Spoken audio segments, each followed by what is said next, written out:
bây giờ dựa dân dân thấp ra bây giờ dựa cho mình chơi thấp thấp na bây giờ hãy tự là tập cho bây giờ hãy cho má nằm mơ cho nên cho má nằm mơ cho nên cho má nằm mơ cho nên ta ta đo ta taในใจกระบลีกงให้เชิญให้สัญญาดีเป็นเมตตาบารมีเราขนมเวียนเมตตาในใจกระบานยืนChào quý cô chú anh chị, hôm nay em đang có mặt tại chùa Lá. Hôm nay mà sư hòa thượng chùa Tà Bạ có gọi Phật tử tới đặng he cái tượng Phật thì về chùa mới sắp xếp cô tô. Bạn dọc phải chạy cho chuyện tổ so bồn đồng hai bẹt đồng can bẹt tổ sát phong đồng hai đấy. Sát hai đây hai chồng tổ sông bông sông lực lực quân đồng tây đồng mơ lô cái thiên miền cắt tây đây trên thiên lồng trồng chuối bài bài phải xa. Sự công cro xa lực dây lực quân đồng học kia ban cái sông sông con chụp theo nó quân tập đồng lại buồn lần sớm mặt bài mà đồng tây đa phần là phiên. Và lực dây lực quân đồng học kia bắt nay dòng nó quân tập na lâu sớm mặt na mùi na tổ sông ban sông bài đôi sạch cái đấy và na. He về bên chùa mới ở Sóc Chiết, Cô Tô. Và giờ mình khai nhận từ sự này hôm nay là xuân xoay tranh pi can sân lan ban cho mình trai trôi trực của sông bôn đồng hai pre tàu can việt và sàn phong cài na slide hai nay nhầm của sông bôn sông lực lực cốt đồng tây của ta lộc trôi bài bài thay sa là công cro sang môi ban cây sông sông con chụp theo đồng phôn đồng lai buôn đồng smart bay đầu tây của ta phần là piên bậc môi bậc thai dòng đồng phôn na đồng smart na của sông ban đồng lai đôi sai cái này môi bậc naสาธุลูกตาเมียนไปแต่สอบมาได้จัดปลาเจอแยกพระองค์พระพุทธศาสนาประโยชน์ปัจจัยโยนเชื่อกับซอยบนบางแห่พระองค์ xe cẩu vô tới rồi chuẩn bị cẩu tượng Phật lên xe quý vị. He về bên chùa mới ở xã Cô Tô, huyện Tịnh Biên, huyện Chi Tôn, tỉnh An Giang.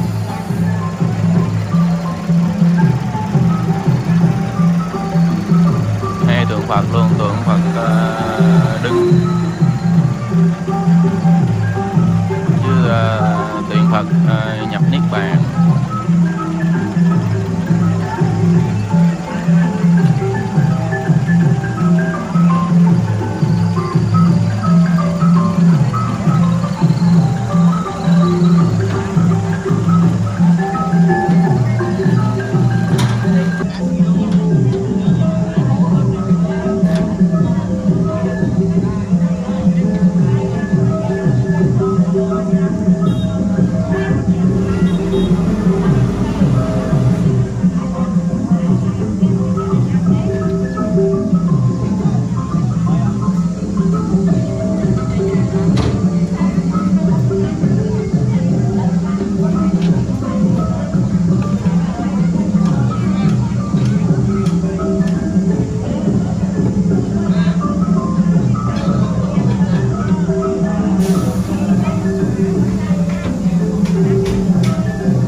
Phật nhỏ đưa qua xe nhỏ bên kia.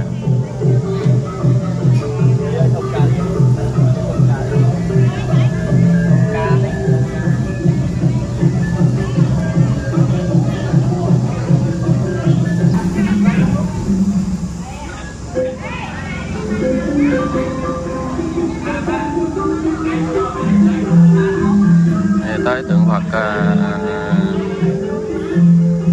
nhập niết bàn.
Quá nặng.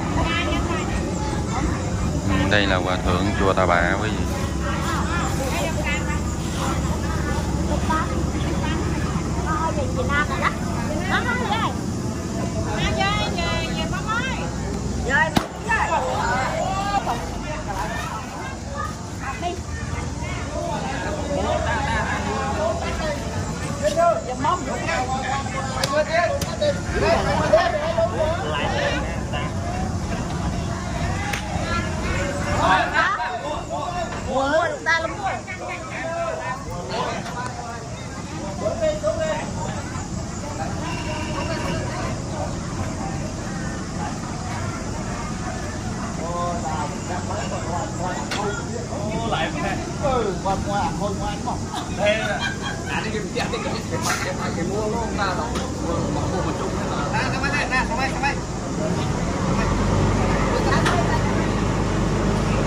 Rồi xong.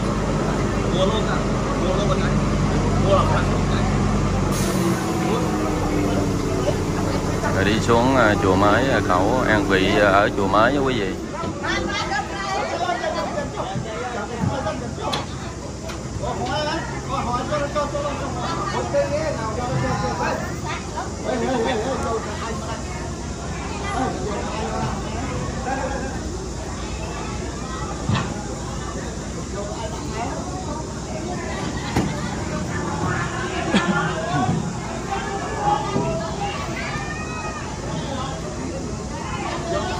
Mấy cô này đi theo xe.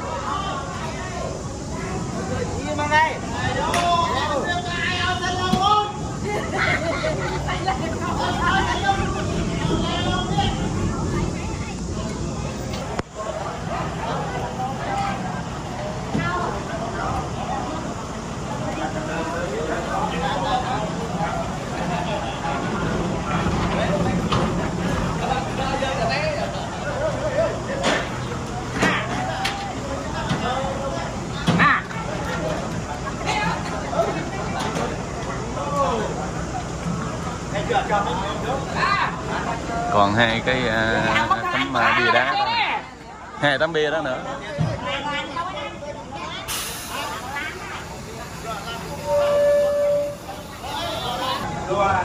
Này cậu tấm bia đá này nữa nè quý vị.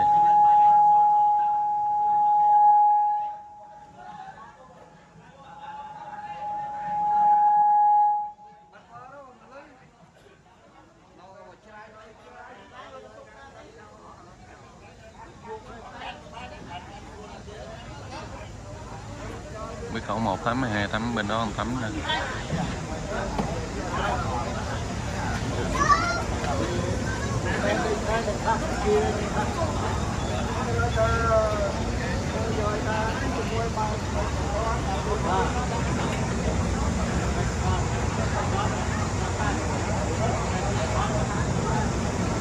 Đá này hòa thượng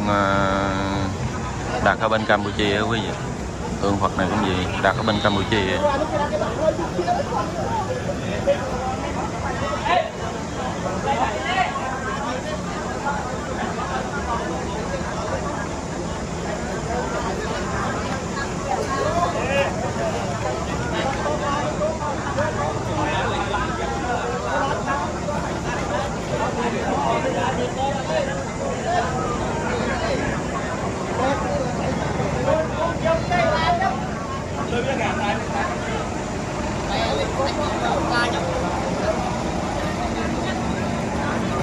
Vậy là đem tắm không?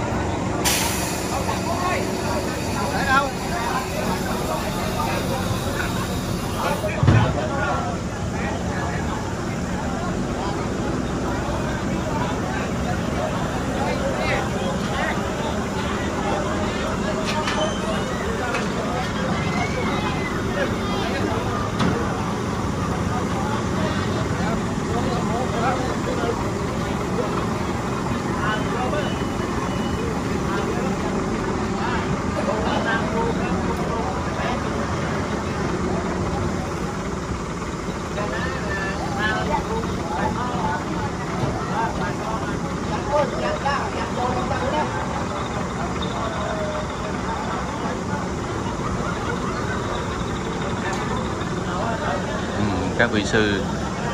theo xe đó luôn.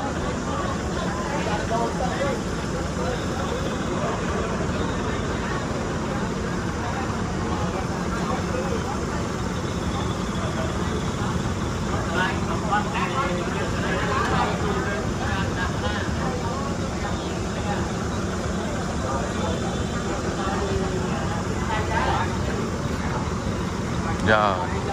chuẩn bị đi quý vị à.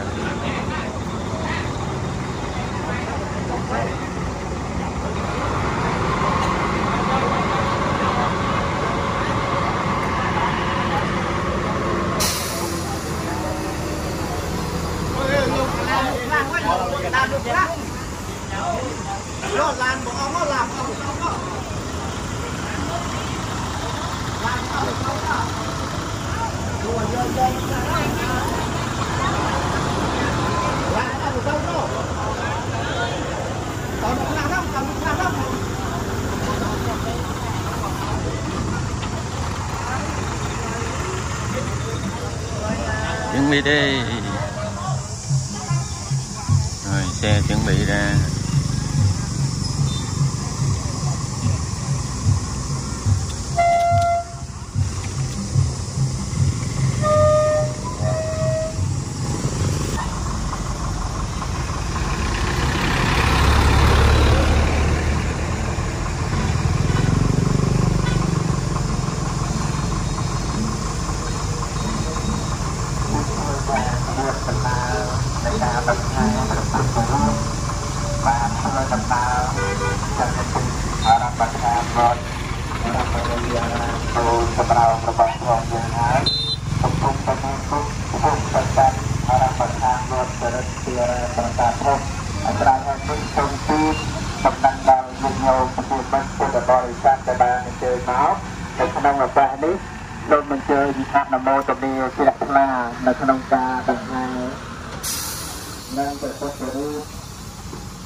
Xe đa rồi xe lớn nữa, nhóc ở trên.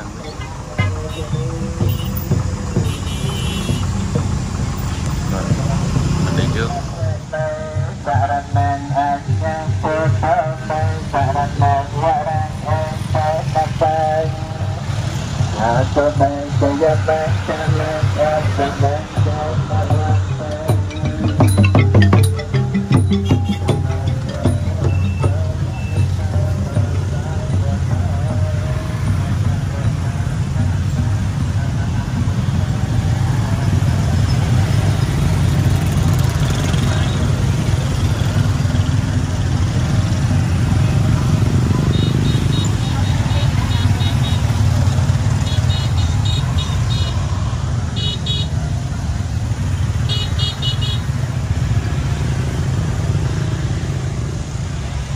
Lớn nhóc luôn.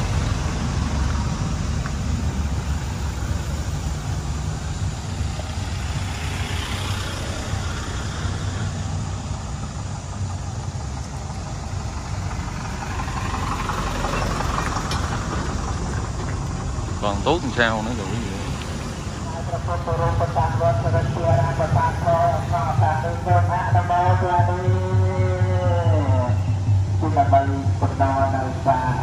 có cho nênคนเราจะดูในความสองครูต้นสอนแต่ใบบ้านบริการในสัตว์ทอนะครับการเป็นการทำมาแล้วก็ในความ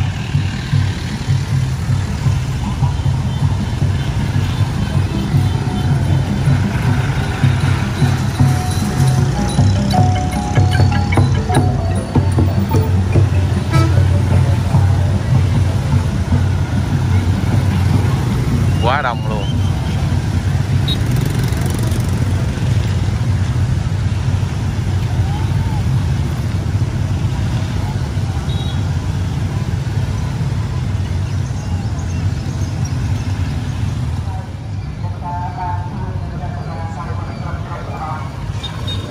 Đây là chỗ dòng xây cầu Cây Me quý vị. Rồi quay phải đi lên rồi.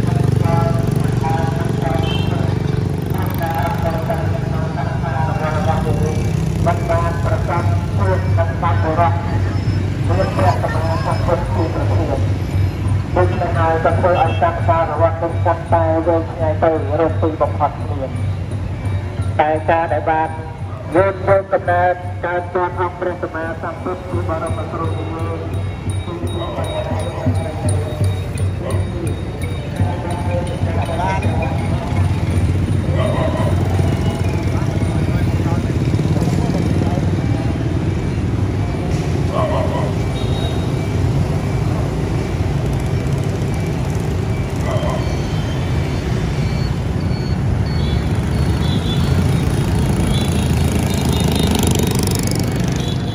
tới trước chỗ chùa mới rồi, chỗ an vị tượng Phật. Nó xây cái đế sẵn này quý vị.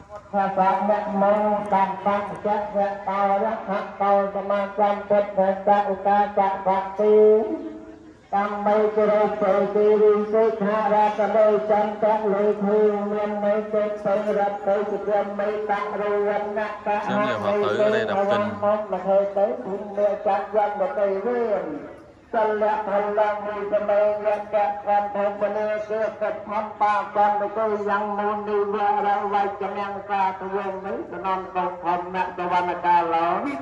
anh dòng mà tiền ta thầm nặng cho văn ca ngay anh dòng mà ta ưu ca ta viên tiền đi tiền tây ác tây tây anh tu cho tây tâm ở đây cũng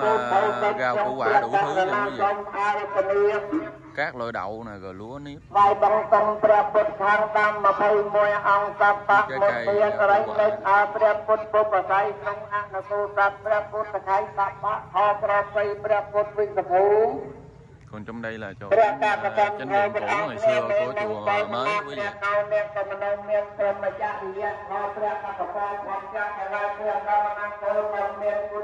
là chánh điện cũ ngày xưa, hư hết rồi. Rồi chùa xây dựng chánh điện mới rồi.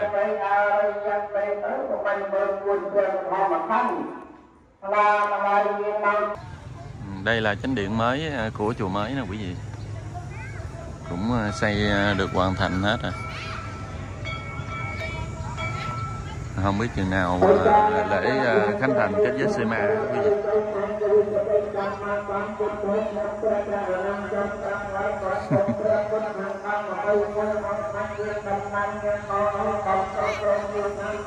Bên đó thì lò thiêu.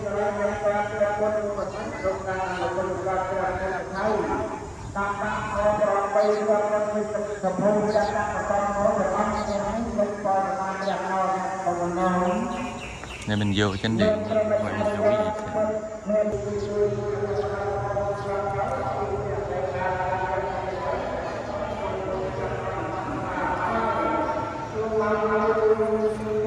Tượng Phật này bằng đồng quý vị,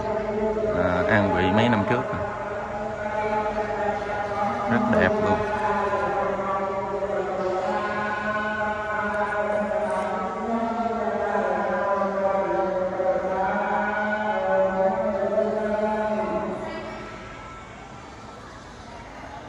Ở trong chánh điện vẽ tranh được rồi hết trơn rồi. Không biết chừng nào lễ kết với Sema quý vị. Quá đẹp luôn.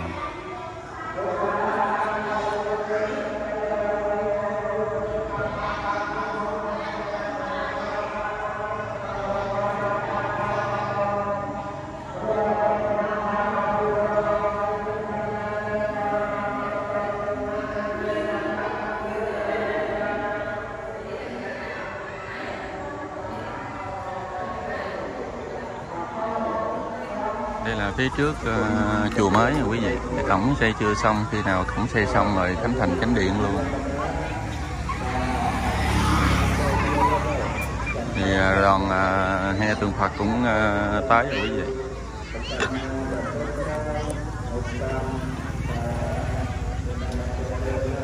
Sát bên này.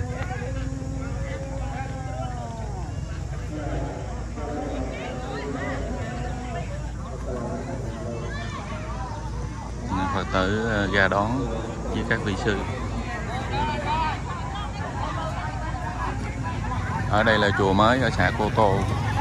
Tri Tôn, An Giang quý vị. Gần chùa Hang.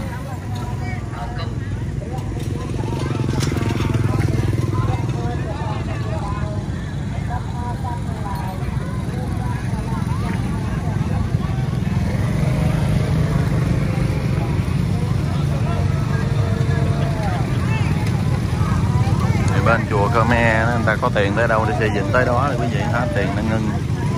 Hiện nay cái cổng này hết tiền rồi cho nên sư ngưng lại đó, nào có tiền sư làm tiếp.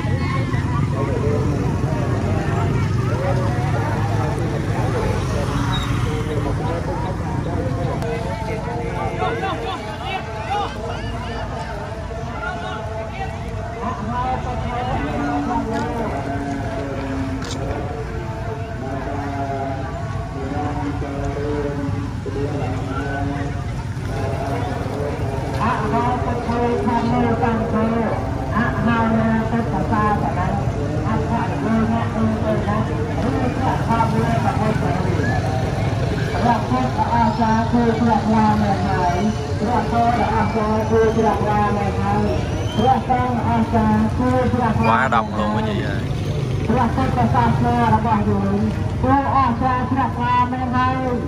bắt sắp tương lai rồi ruột chạ đầm hơi ruột chạ tô chạ ca tô chất ruột chạ mô hạ ca là mông khai từ bảnรูปพระพุทธศาสนาดอกอาจารย์ในเองเติมอะนะโมตเนอะนะโมตเนต่อยื่นดำเนินพระดำเนินประเพณีประกันวันเจริญตัวรามพระสาธุเติมอะนะโมตเน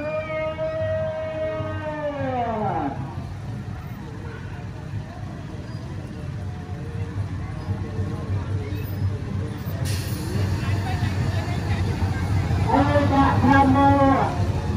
เจ้าข้าพเจ้าเจ้าเพื่อนไม่ใช่เจ้าทะเล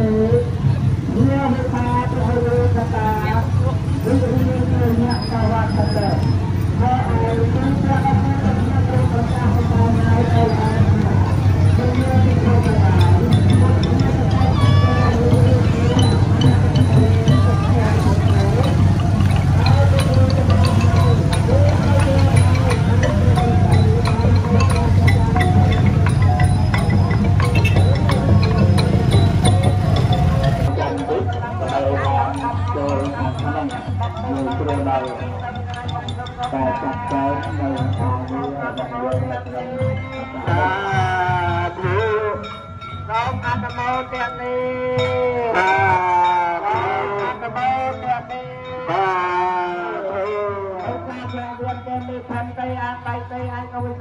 มาตามพุทธเจ้ายังประกาศนาคตเราไว้ต้องตรงเปรียบพุทธังตามมาไปด้วยของไอเย็นดำน้ำเขาเราดำน้ำลงตีบางเลยนะก็ตั้งตัวเพียงใดใดเปรียบพุทธใส่ตรงทางกำลังสั้น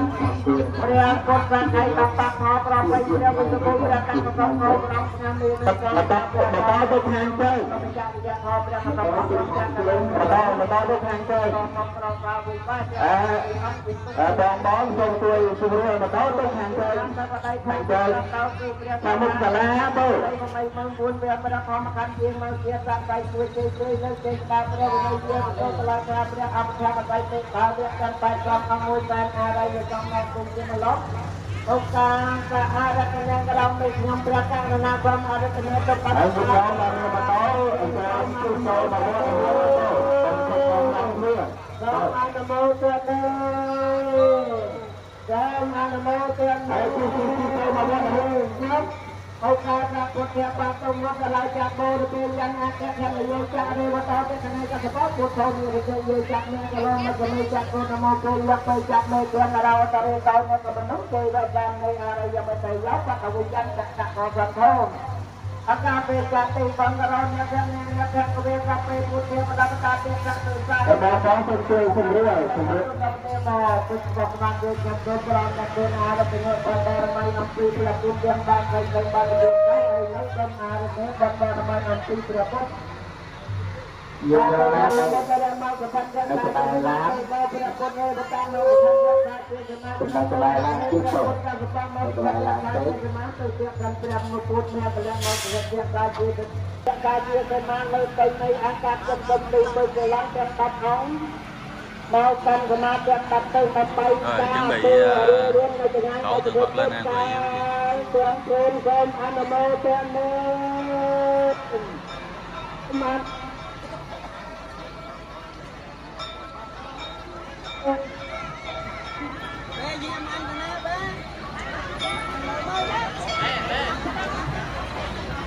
โอกาสการยนต์นำเราทำบังกอมอาในเรื่องพระอันตรพระพระยอดพระกรูพระอุปถัมภ์นั่งนักบัตรนั่งพระเจ้าอธิการใจตกปัญญาหายเจ้าทรงรินพร้อมเพียงประสงค์นั่งเราตาเจ้าเพื่อดังอาปุตบริษัทจุดใหญ่สมประโยชน์ในตัวเจ้า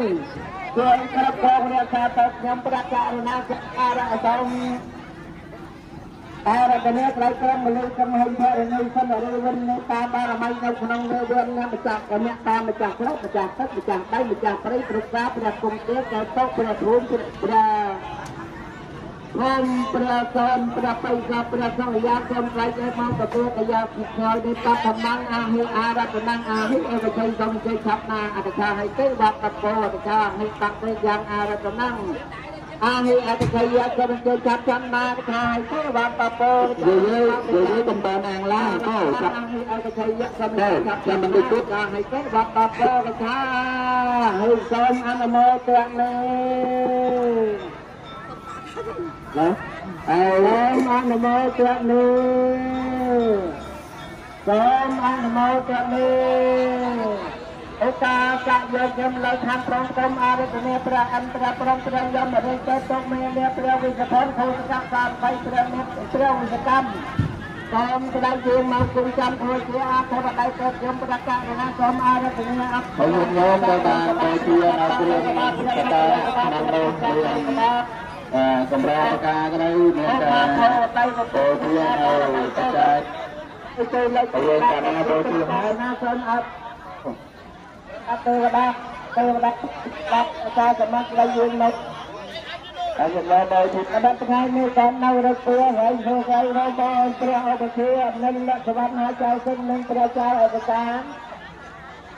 จัดจัดปัญญาหายใจกระดิ่งตรงตรงประจำนั่งเราปราจารย์คณะกรรมการกระ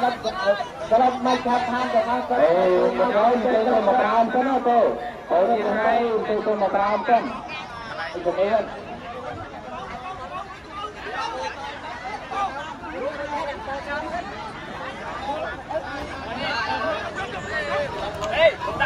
ประกอบ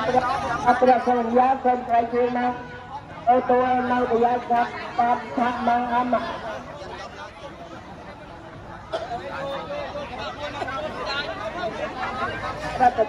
เอาไปใช้เยอะกันใช้ชัดนะให้เอาไปใช้เยอะก็มันจะชัดชัดมาจะให้เตะว่าตัดเจอไปใช้ให้ใจมันโมกันเลยก็มาหนโมตัวนี้ก็มาหนโมตัวนี้โอกาสจะต่อไปให้ต่อการในใจกรมบริกรมให้เช่นนี้ก็จะได้วิญญาตาบารมีในขนมเวียนเมตตาไม่จากกรบันยืนตามมาบางให้นะกรมประตู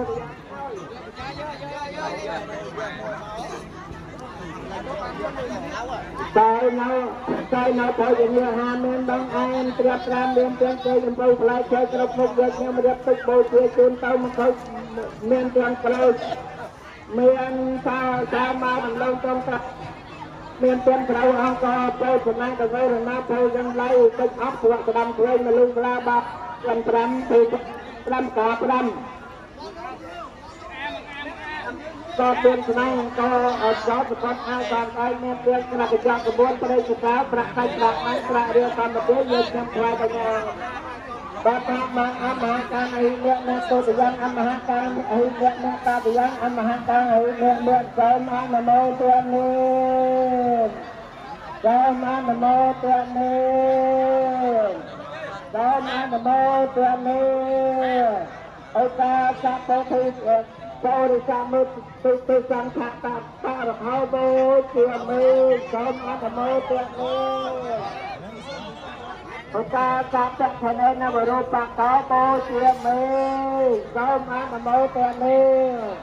โอกาสจะไม่ทำให้นบรูปะเขาโบเชียมือสมอนุโมทนาโอกาสจะเอาโบโบเชียเป็นงานก็ได้ไปใครก็ได้เมื่อประเทือนนะยืนโบเชียเป็นนั่งไอ้เชียก็ใช้โบเชียเป็นใจกรามน่ะ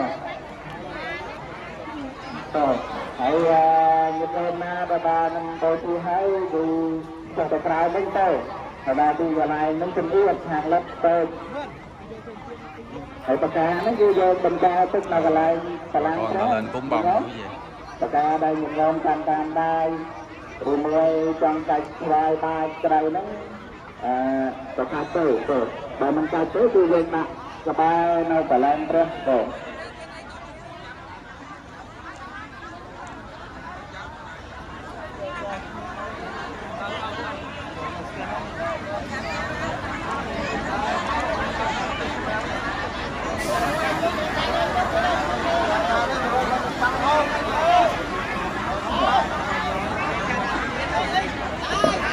Việt Nam là ban đầu tiên hai cho Phật ra đúng tổ và ở bên con lớn tôi Phật tốt trong cái lại lên trong yên là không nữa tổ thưa ra thì bên con lớn từ tươi nè ở gần đó tôi chưa ra đâu ở cả chuyện này nó cho sầm bò đã đào cho chuyện sầm bạc đây ở đôi kiaประพฤติไปเชียงนั่งรถทัวร์นั่งดูคลานนะแบบคนเดียวหยุดนอนโดยkiaจะมวยสาวๆคือสมบูรณ์ในเลือดสกาละสมบูรณ์ในทำเพื่อนโทรศัพท์สมบัติ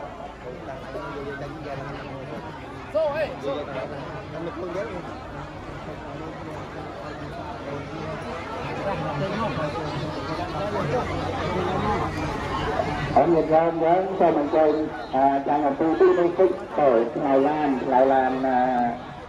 chụp hoa chụp rai làm tu rồi làm tu nó phương làm ta cái đấy chưa tới nó chưa mỗi lần an vị tượng Phật là rất đông bà con Phật tử tới để mà cúng dường và dự lễ an vị tượng Phật của hàng ngàn người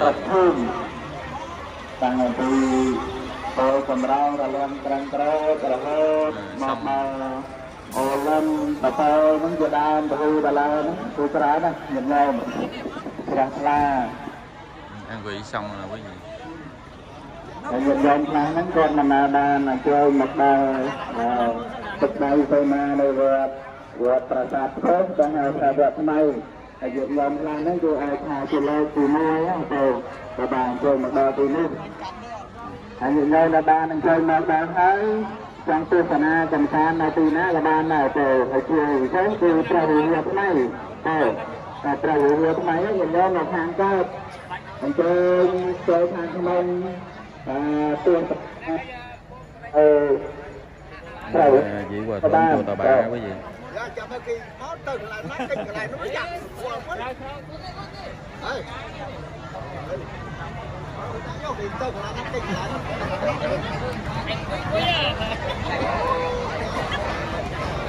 ở phần ba được xong gặp con nó đâu còn một tượng đứng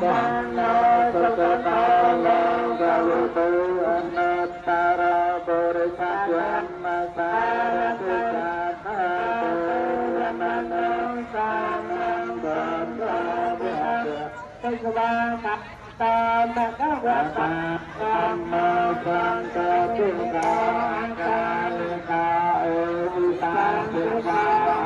ba na yu ca ca ca ca u tu ta bo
bằng con tàu ra bằng tay chân na bên con mà đưa cho ta con tôi anh con mau con chân con bên rửa tay con bằng sang con bên đưa tay chân mà ta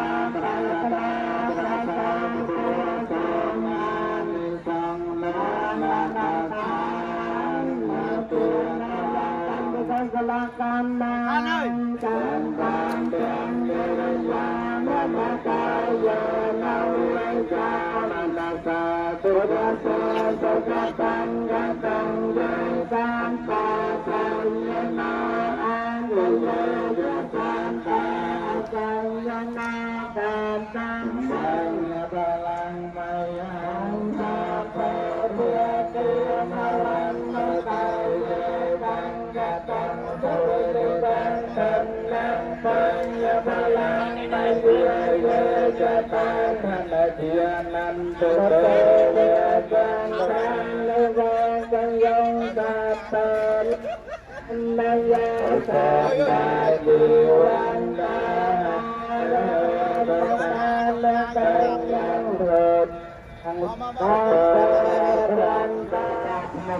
Hãy Này, các vị sư chuẩn bị ở trên này đọc kinh rồi gảy hoa quý vị.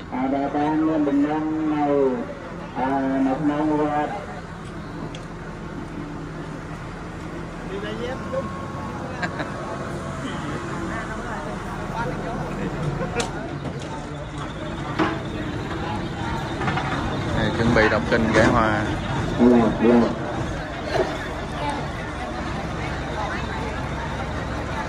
Đây là các vị sư cả các chùa quý vị.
กสังฆาหันายายาเตียกนายาอัญจลิการนายานาตารังกังตังโลกาสาตุตังสัพพะปานาตุโกนาสังวัตตังสังฆังเมตังจะสังฆังเมตาการะจยิยันเมยันติเมตตังภาวตารตันนาเตลาคเกตังเตภเวโยโลกัสเสธาสกัลลังเทโลตังเทพรานาโปเทตจันยังกัตโตเรนามาติยานาตยาปังอานาหังวันตุโมตุระปายเตวตาสันตเวราเวียน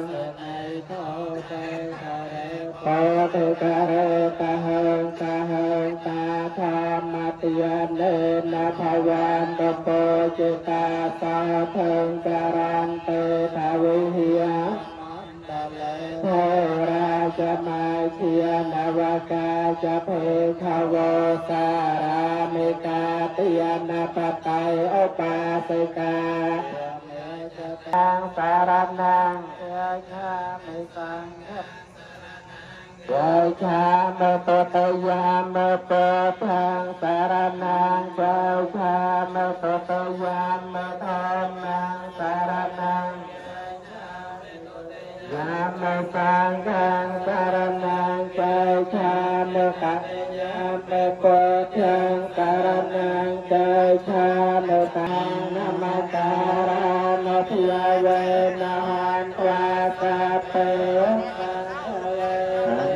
กาอันตรายาภเวเนียสันโตอาเสกตาสันเตเทนวะตารกเตอาทยาตาลังสหัสเกเวสัตสัตสหัสานนามิยมิสุรสาหังเตสังยามเมจะสังเทจะอาตาเรนนามิยพิยเวนะหันทราสาเปปาตเวอเนกาอันตรายาเตเวเนียโตอาเสสะตาเอวัมสังกเมทวาภะคะวันตังอภิเวียเตทวาเอกมันตังอัฏฐาเสกมันตังเทตาเทสะเทวตาภะคะวันตังเกียรตินิยสะตหะตะวิยมนาสาจะเมกัลยาเนจันตยังอาจารย์คเมเนสาธานังสลมาตนังอาเสวเนียสติยเลียนังบันเตปานัยจะเสวเนียปะเจียจะปะจะเนียนังเนกัมมังสลมาตนังปะเดระปะเตสะวะสาจะปัมเตจะกะตะปะยะตาอะสัมมาปะนัยขจะเอตัมมังเตือใจใจยะสาตังใจนิยจะสะเสตาสะเพียเมตาจะเยียเวียจาเอตัมมังตละบะตัมมังเทียตาโตตะภาพังวะตะเตียระสะสังฆะหวานาโคลาจะกะมันตาเอตัมมังตละบะตัมมังเตียนัยจะทำปัจจัยยาจะเยียติกานังสังฆานาเวเจียนิกามาเลตัมมังตละบะตัมมังอารไตเวรไตปาปาไมเจปานามาปายะติยาเมโตเอตามมังกลามาตามังกิยาระวะจะนวิยตาจะสันตะไทยจะกะตายยตากาเลนสวรรค์นางเอตามมังก ลมะกะมังทันไตจะสาวจะสตาสัมมานานัยจะเตสนังกาเลนะโทนะกาไทไทตามนังสลมะกะมังตะปะจะพระวิจารยังจารยสัยจานเจสนังนับเพียนสัยสุเตยาเอตานังสลมะกะมังพอกัสโลกะเทียมเมเจตังยาสนะกะปะเทสาวกังเวรจังเทมังเอตานังสลมะกะมังเอตานิสานิกาพระนิสาปัทมะปะราจุตาตาปัทโตเทโกชันนันเตสังมังกลมัตมันเตมามังกลโตตาปะเนเทียนตาปะมาภเวตัมเทียวะสันตังเยตังอาภเมธรรมนังปะทิยานุจารยังปะทุตัลลังเกมิอาระวะจยังตาปัญญาปัญญานาปะเดเวทานาวะลาเธอเมไปตาเปไปเมปะทัศน์ quá chuyện mưa luôn rồi. เจตราเวตาลยาไกตปาการันโตเรตเตยานา Không kịp là mưa ầm ầm tới là ướt ตา hết. ยาสมาอานันตเทราวยาการังเจเปภาการิสัตสหาเตเตจากวาเลตเตวตายาตานัมปะเดสานันตยาจเวตาลยาปาในสัมมาคตาในพรเมียในเวียเยียในว่าอันนาเลเจตถาคตังเทวมโนสะโพจตังเปตังโทมังสังฆังนามัสสามัสสวะเปหันพระตนังเปตังจยันตาเปตยามโมเลตาจานังนันทวัฒโนเอวังควังโยจยโสจยเมงคะเลอปาราชปะกาลังเตไสเตปะภเวตาคาเรอภิเศเตจยังลาโพตยามโมเลตังจานังนันทวัฒโนเอวังควังวจยาจยโสจยเมงคะเลอปาราชปะกาลังเตไสเตคาเรอภิเศเตสาปะโพติยานังอังกวาปะตาปะโมตัปสนากาตังสมังกลังสัพพิยาตังสัพพโนสมหตาจะสยะตังพระมัจจารัยสัพพยาเขนังกายกรรมังเวจากรรมังปัจจาเขนังมโนกรรมังปนัยเตเตปัจจาเขนาปัจจาเขนาเนกัตเนลาภะกาเตปัจจาเขเนเทเตเตียนปารมัยอปปารมัยปารมัณปารมัยสัมปันโนโสภะคะวิยาปารมัยอปปารมัยปารมัณปารมัยสัมปันโนโสภะคะวิยาเทเตเนธรรมะปารมัยอปปารมัยปารมัณปารมัยสัมปันโนโสภะคะวิยาเทเตปัญญาปารมัยอปปารมัยปารมัณปารมัยสัมปันโนโสภะคะวิยาเทเตเวนยังมัยปารมัณปารมัยสัมปันโนโสภะคะวิยาเทเตทันไตปารมัยอปปารมัยปารมัณปารมัยสัมปันโนโสภะคะวิยาเทเต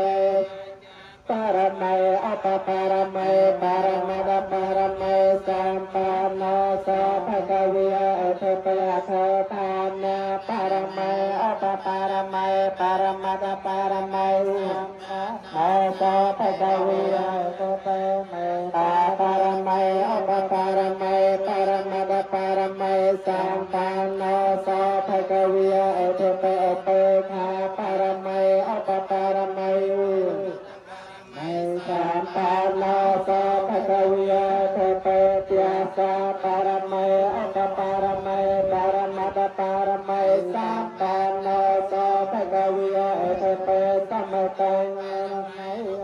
รมัยปรมัตปรมัยสามปานาโสภะคะวิยเตอเนกเจียเตสังสารังสันเทียเวสังอนัปสังกหาคารังเว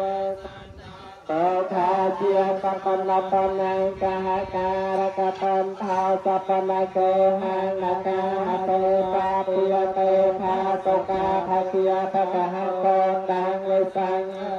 มุสังขารกตังจัตตังปัญหานังขยมัยชันติ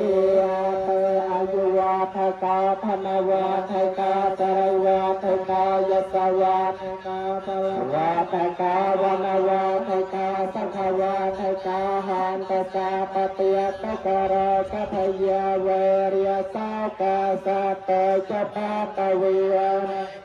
สันตรายาเตวิเนียสันตจเตจสาจยสาทัขนังเลียแพงสาไทยเทียจังสะชังกลังสไรอายุจวันโน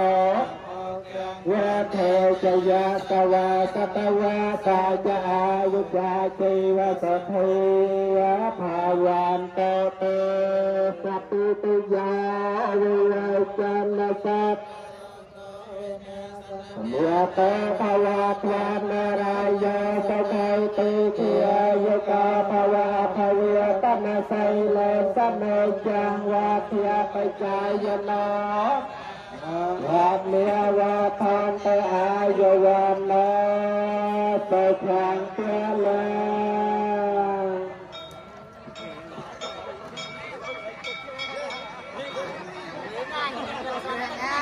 เอวจันทร์หนเวตโยงสัพเพโลกัมมโยสัพพะจีวันยังเหตุปามนังยังขอชนังสัพพะละทันตมมะเจนาสาเตขอจะไปอยู่ตาเฮ้ยใครยังไม่ไปจับไปชมเรือมาเมืองสลายตัวสลายอย่างนั้นเมืองทอบเมืองกำนังเมืองดูสนาละอ้อยกระทั่งเชื่อพุทธบริษัทเยอะเยอะต้องเป็นดาวนั่นก็มันต้องเป็นดาวคือรถโยมนะPhật tử lên tấm Phậtคือมองมาโยมกับเราใช่ไหมโอ้ปรีสายเชื่อคำบอกคำเลี้ยงพัฒนาเด็กเด็กปลายพายจริงพัฒนาเงินรูปล้อได้แก่พัฒนาcòn đây là trái cây là các Phật tử đem lại cúng Phật của quý vị.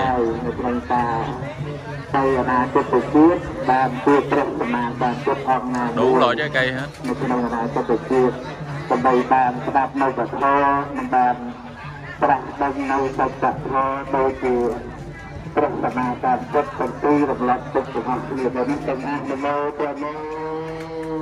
Bữa lễ để xong mình cũng xin kết thúc video tại đây. Nếu quý vị nhớ like, chia sẻ, đăng ký hội kênh mình nha. Chân thành cảm ơn nhiều quý vị. Chúc quý vị dồi dào sức khỏe, thân tâm an lạc. Nam mô Bổn Sư Thích Ca Mâu Ni